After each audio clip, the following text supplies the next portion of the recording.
রাতের আধারে কৃষকের ক্ষেতে দুষ্কৃতীদের হানা, নষ্ট করে দিল কৃষক গিয়াস উদ্দিনের ঝিঙা ক্ষেত। শুধু তাই নয়, নষ্ট করে দিয়েছে কৃষকের পাওয়ার টিলারও। মানুষ সহ প্রাণীকুল যেমন পরম যত্নে তাদের সন্তানদের লালন পালন করে, ঠিক তেমনি কৃষকও কপালের ঘাম পায়ে ফেলে জমি পরিপাটি করে ফসল ফলায়, ফসল বাজারজাত করে তাদের সংসার চালায়। আর কৃষক কপালের ঘাম পায়ে ফেলে ফসল উৎপাদন করে বলেই বাজারজাত করে বিভিন্ন শাকসবজিতে পরিপূর্ণ থাকে। ফলস্বরূপ সমাজের সকল অংশের মানুষ বাজার করে খেতে পারেন। এই হেন অবস্থায় যদি কৃষকের খেতে যদি দুষ্কৃতীরা হানা দেয়, তাহলে সেই হানা পরোক্ষে সাধারণ মানুষের ঘরে হানা দেবারই শামিল। আর এই ধরনের ন্যাক্কারজনক ঘটনা ঘটেছে রাজ্যের একাংশে। যুবরাজনগর গ্রাম পঞ্চায়েতের 1 নম্বর ওয়ার্ডের বাসিন্দা সবজি চাষী মোহাম্মদ গিয়াস উদ্দিন প্রতিদিনের মতো বৃহস্পতিবার সাত সকালে তার সবজি খেতে যান।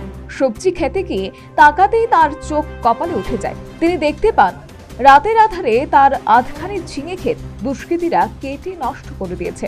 একই সাথে তার জমিতে রাখা পাওয়ার টিলার নষ্ট করে দিয়ে যায় দুষ্কৃতিকারীর দলটি। ঘটনার পর তিনি স্থানীয় গ্রাম পঞ্চায়েতের জনপ্রতিনিধিদের ঘটনাটি অবগত করেছেন, সাথে ধর্মনগর থানায় লিখিত মামলা দায়ের করেছেন। আমার ঝিঙ্গা ডুবার নষ্ট করছে দুষ্কৃতীরা নষ্ট করি। আজকে আমার চাচা গরু বাইয়ে মেশিন একটা থইয়া গেছে আমার ক্ষেতর বিচার লগেও ওই ঝিঙ্গা বিচার লগে মেশিনের ট্যাঙ্কির মুখাটা নিচে তেলর ট্যাঙ্কির মধ্যে মাটি হারাইছে, হারাইয়া থইয়া তান হ্যান্ডেলটাও লগে করে লইয়া গেছে কি ওই দুষ্কৃতীরা যারা আমার ঝিঙ্গা নষ্ট করছে, এরাই আমার বাইর চাচা গরু বাইরেও মেশিনটাও।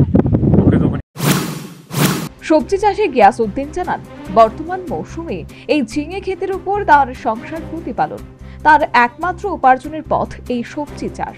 পাশাপাশি তিনি জানিয়েছেন ক্ষয়ক্ষতির পরিমাণ লক্ষাধিক টাকা। সেই সাথে তিনি এই ঘটনার সুষ্ঠু তদন্তক্রমে অভিযুক্তদের শাস্তির দাবি জানিয়েছেন। একই সাথে সরকারি সাহায্য সহযোগিতার করুণ আবেদন জানিয়েছেন এই ক্ষতিগ্রস্ত সবজি চাষী Gias Uddin. Bureau report, News vanguard.